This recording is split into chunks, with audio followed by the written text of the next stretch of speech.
Yo, you beautiful motherfuckers. Actually, I've been thinking about that. I don't know if you're beautiful or not. I can't see any of you. I don't know at all. You could be fucking trolls. Either way, I love your face. Episode 34, the Bull-NA-ChinaShop podcast. I'm your host, Ty Lumley. Today, we have a very special guest in our midst. Actually, he's in California, but we're doing the whole technology thing. I figured this technology thing out where I can be here in Kansas and talk to people all over the fucking world. What do you think about that? Okay, so episode 34. Today we have International Man of Mystery, Mr. Papa Pitt, Ron Ramos. Welcome, Ron, and thanks for being on the show. Hey, Ty, thank you so much. I truly appreciate the honor of coming onto your show. I think you're doing a great thing, and I see it's growing, and the community needs somebody like you. So move forward, and I hope nobody takes that challenge up because I think they're going to lose. Okay. You know, my thing is, it's just you need motivation in any way you can get it, I think, sometimes. And it's just little things that people say to you where you can tell that it's a side or it's a backdoor compliment, or you can tell when someone secretly does not want to see you succeed. I welcome that shit. I welcome it. It's inspiration. And that's how it should be. I think everybody sometimes they wear their feelings on their cuff and they get hurt, and that's normal. But the thing is, you always live again to fight another day. So take the bumps and bruises and the bloody nose and stand up and move forward. Right.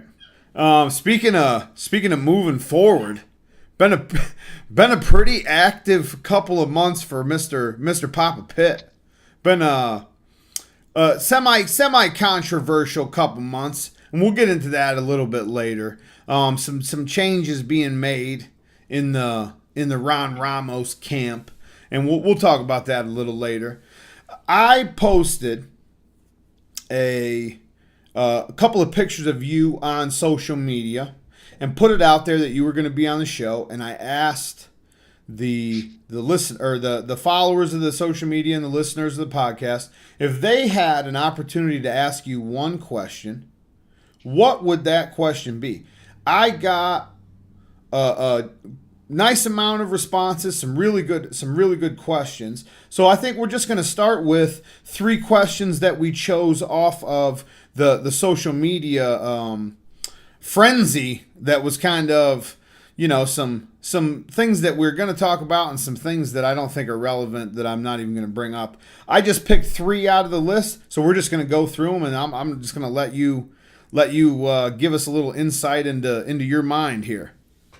Well, I hope I can satisfy all the curiosity out there. I'm always excited to answer a question. So let's move forward. Let's see what's happening. Let's see what they want to know. Okay. First thing is, what sparked your passion initially? What sparked your passion for showing or dog shows in general? As a kid growing up, and I've stated this many a times, I live in a farm community, and where you're at, I'm sure you're a farm community as well. I'm thinking, but the thing is, you don't live out in the country in a farm without a dog. I mean, it was like a cup of coffee in the morning. You just don't do it. I mean, you got to have a dog. So growing up, I had dogs of different varieties, different breeds, and my dad had an admiration for dogs, and I was one of those kids that my dad would call me in because he knew I loved dogs and he loved dogs. And at a very young age, I started watching the Westminster on TV. So I thought, man, that's the coolest shit in the planet. Watch these guys run a ring and beautiful animals, and it actually stemmed from there and then grew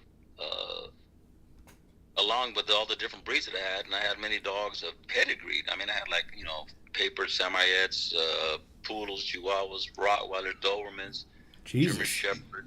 I mean, I've had the gambit, of dogs, and they were all very high quality dogs. I had a short-haired pointer that was amazing, You know, I mean, that damn dog would point at a butterfly. It was hilarious to watch him. I mean, it was beautiful to watch in a sense, you know. But I mean, it was so inbred to him. Excuse me, I got a little cold.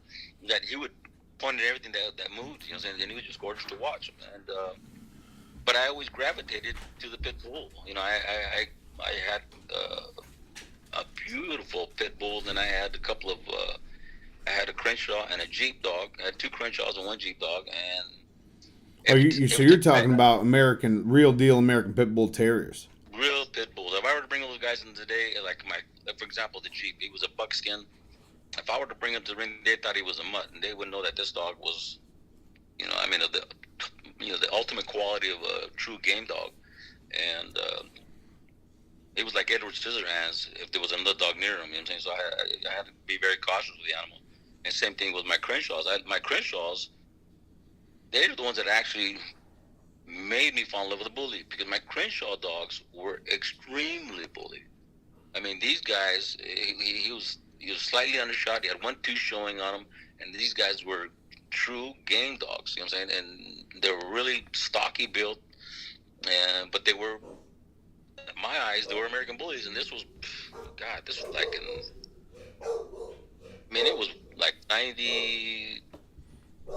Maybe not even then, 80 something. I can't remember now. I got the paperwork, but I mean, it was way back.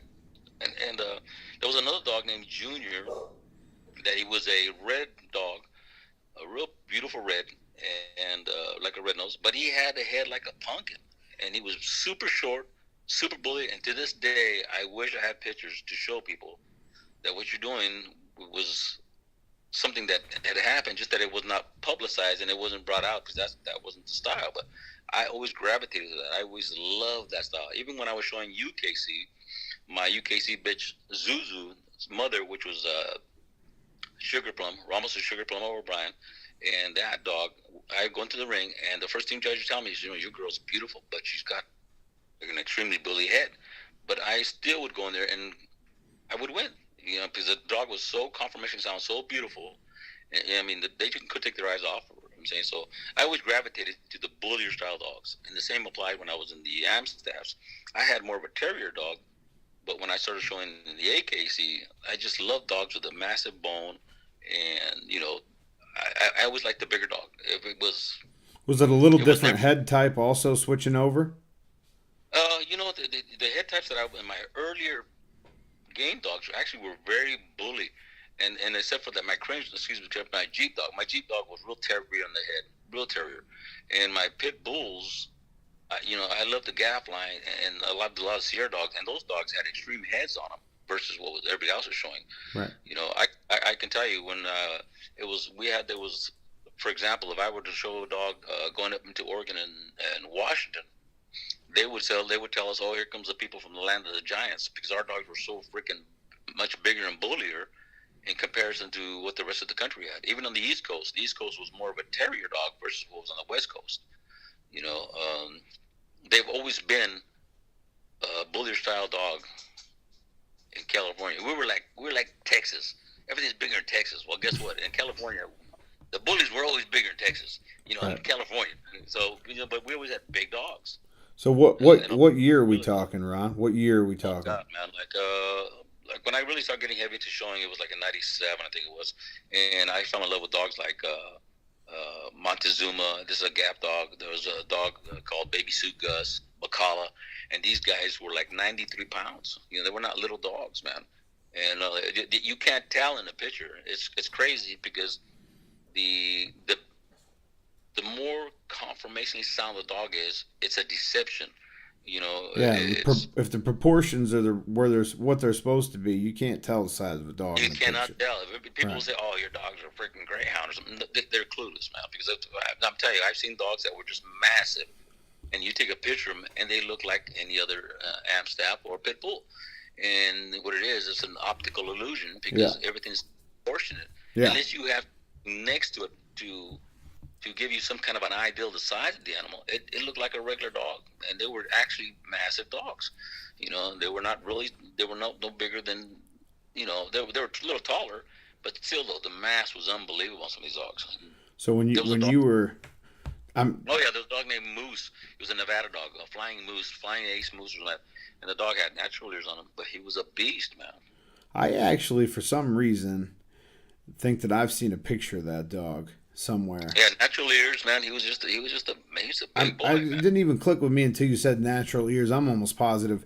Okay, so when you got into it, I mean, I pretty much, to be honest with you, I pretty much you don't have. I agree 100%. You don't live in the country. You don't live on a farm or in a farmhouse without a dog. Same place I come from. It's been dogs since I was a toddler. You know what I mean? So it's just something that was there my whole life. They were your You know? buddies, man. Yeah. You go fishing, there goes your dog with you, man. Right.